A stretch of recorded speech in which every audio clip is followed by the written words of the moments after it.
full ice, like empty net. You go, your Just- goalie is in their goal, and they shoot. First one to make 3 wins. That'd be interesting. I think they should just do in playoffs what they do in the regular season now and go to 3 versus 3. I think that makes it more exciting, and there's more room to skate, and it's faster. It's a faster game because the ice isn't as clogged up. So I think you'd see even less double OT. I think you'd see like 5-minute overtimes. I had a lot of fun watching overtime anytime it was on this regular season since they've done the 3-on-3. And I think that is one thing that is trending right, and they should continue that in playoffs. Other people might disagree. But as far as Caps Leafs, I'm surprised that the Leafs are up 2-1. I still think the Caps are going to take it. You've just got a very dominant team. They were the 1 seed in the East for a reason, most points. And it wasn't just Ovechkin, although, he is obviously a big part of it, but they also have Chimera. And they're very dominant, and I don't think the Leafs are going to be able to hang on to this lead in the series. Well, I don't know, particularly because all the games have gone to overtime so far. So, do you think that maybe the Maple Leafs are underrated? Do you think they're a better team than their point total shows? And that's why we're getting such a good matchup? I mean, probably a little bit, but I also think, you could say that as far as the standings go. I also think that the Capitals maybe weren't taking them as seriously as they should have in the first 2 games. I think Game 3 they were, but, they certainly probably feel like their backs are against the wall, so I think you're going to see the Capitals step it up to another level that the Leafs just can't. They just don't have the personnel to. Right. And both teams I've been talking about this unselfish hockey. Both teams are playing very well. Ovechkin's only got 2 goals. Well, I mean, actually only. 2 goals in 3 games is really good. But not for him. For him, that's slow. Yeah, he should have step 9 it up. by now. He should be a little... feel a little pressure, Ovi. And O'Shea, I believe his name's TJ. Yes. O'Shea. Yep, yeah. TJ. He has 4 assists. So again, very unselfish hockey, good distribution, playing a true team game. Oh, big hit in the Rangers game. Sorry. A really big hit in the Rangers game. But the Capitals are one of those teams that are like perpetual number 1s. But as we've seen time and time again, they don't win when it comes to playoffs. They don't. And I'm not one that believes. I just don't think that the Leafs are the team that are going to knock them out. I don't think they're going to make it past if they get that far to the Penguins, certainly. Well, I'm going to give my prediction right now. I'm looking on my sheet, and I have the Maple Leafs circled. I think Toronto wins the series. Okay, that's where we disagree. I think that's our first disagreement so far. All right, let's move on. So that would now get us to the West Coast. Yep. Certainly not the best coast. So, well, if we had any listeners in California or anything, then they just turned us off. Well, I can tell you we don't. We don't. We definitely don't. We want to. We want to. But, so going out to the West, we're going to start with the biggest shock in all of playoff hockey. The Blackhawks Predators? Yeah, the Chicago Blackhawks. Oh, man. This is unbelievable. Predators are leading 3-0. No one saw this coming, and the Predators could easily take this series. Everyone had They Blackhawks. have to be favorite now. Oh, I mean, yeah, when you're a game away from moving on. The Blackhawks were favored to take this in again, 4 or 5 games at most. And I'm guessing it was probably like a 97%. Yeah. I think we were discussing analytics before this, and I think everyone had the The Blackhawks. Blackhawks were at like 75% chance to move on to the next round. And the Predators were obviously much less than that. And the Predators have just dominated the series so far. I'll tell you what's going on. His defense, Patrick Kane, only has one goal, which is tied for the most points that the Blackhawks have, whereas Johnson, I can't read my own handwriting. Ryan Johnson has 5 points for Nashville, only one of them being goals. But again, I keep bringing this up. The teams that are winning are playing the unselfish hockey. Yeah. He's got 4 shooting assists. And passing and doing it all. And the Predators look good. Yeah. They look good. They look like they're more than a match for the Blackhawks. You can say lucky bounces, but 3 games is not lucky bounces. No, it's not. And so then the question that stems from that, are the Blackhawks overrated? I think they are possibly, just on their decline. They were so dominant for a long time. They won a few cups, and Patrick Kane was a part of that. And now maybe they need to look at doing a bit of rebuilding. They're certainly still a playoff caliber team, but I don't think they're a top seed necessarily. Especially if they can lose to the Predators, who were a wild card, and I think the second wild card. Yeah, they let's see.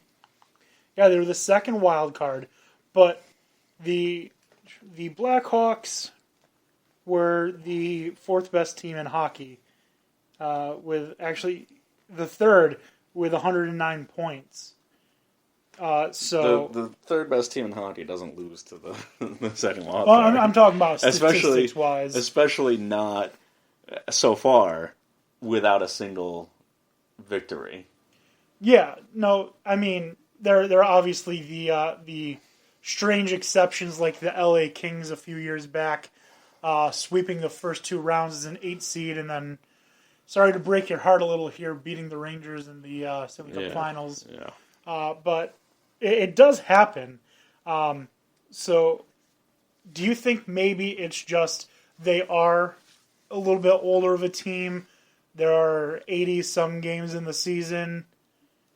Maybe they're fatigued and they. It's a league where there is an existing argument for fewer regular season games. Whether you agree or not, it's an existing argument. I find that argument to be kind of funny because I feel like even though there's a lot of games, the NHL season seems really short. It kind of does, but when you think about it, it's about as long as the NBA season.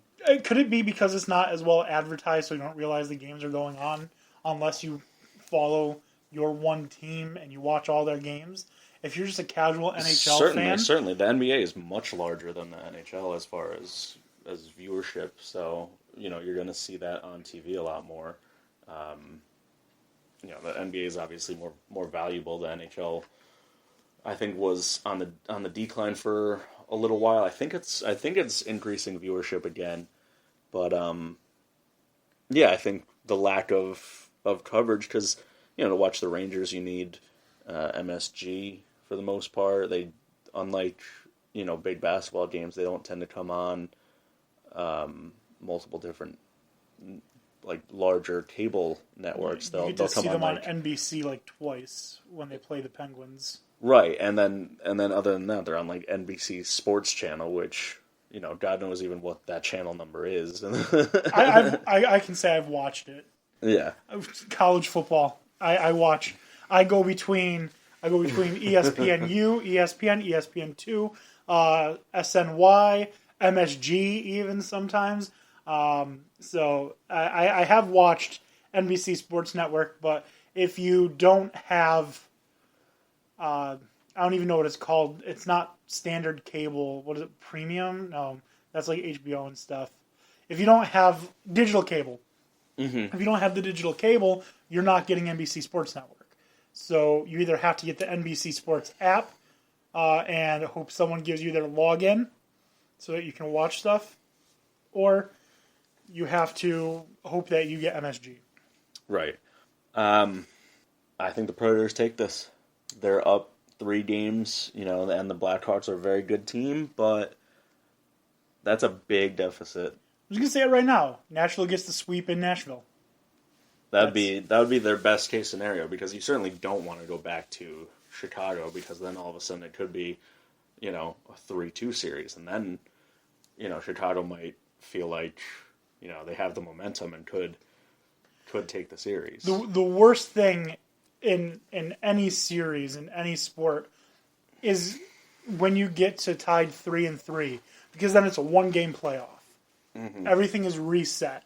You don't have to come back from 3 down. It's just a one-game playoff. So, I mean, that's like one of the oldest cliches, like, oh, when you come out from halftime, it's a 0-0 game. But that's what it is. Right. When you have a series tied 3-3, there's no series advantage for, having the lead in the series. It's tied. And that sounded very John Madden. When you're tied 3-3, there's no advantage. Boom.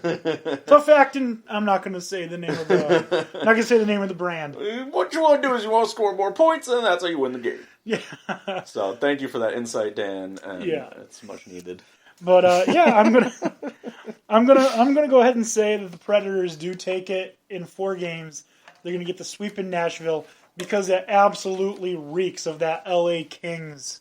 I believe that was... that's a very gross smell to me. So I believe it was... Predators don't smell that bad to me yet. I believe it was 2014 was that season. Yeah, 2014-15. Okay, so who do we have next? Next, we're going to go to Sharks and Oilers. Okay. Again... This is an interesting one. 2-1 Oilers are up, right? Let's see. Yeah, Oilers lead 2-1. Yes. McDavid, while he's not too heavy on the stats, looks good. Edmonton looks like a pretty good team. I would say I think I'm favoring them over the Sharks. Because what can Sharks do on ice? Get to the Stanley Cup Finals last season. That's what they do. So this year is... I mean, literal Sharks. Oh, the flop. They can flop. But what is an Oiler? It's a guy that drills for oil, I would guess.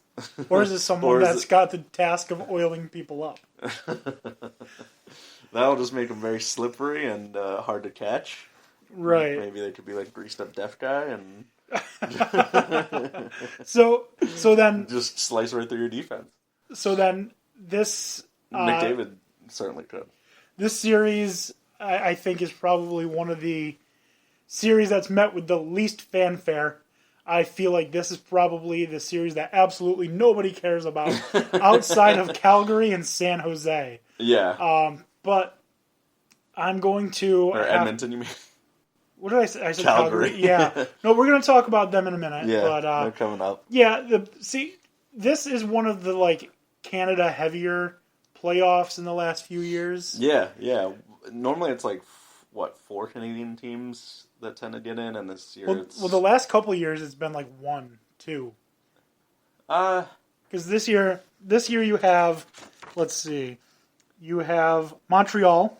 Columbus. Yeah. Columbus, no, that's Ohio. Oh, yeah, that's Ohio, sorry. Ottawa, Toronto, Edmonton, Calgary. You have 5. 5 this year. Plus Minnesota's close. They're on the cusp. Yeah. I mean, normally the Canadians are pretty frequently in playoffs. The last couple of years, haven't it been down, a few down years for Canada hockey? Yeah. Yeah, I would say so. You certainly haven't seen Toronto in there in a little while. Oh, no. Absolutely not. I think the only Canadian team that's missing is Winnipeg Jets. Yeah. But I kind of root for them a little bit just for sharing the name with my New York Jets. So maybe in a couple of years they look like they could be a team on the rise. But you know what? I do that too. As a Cowboys fan, now that you mention it, I do root for Oklahoma State and Wyoming. But natural. But yeah. moving on, because like I said, this series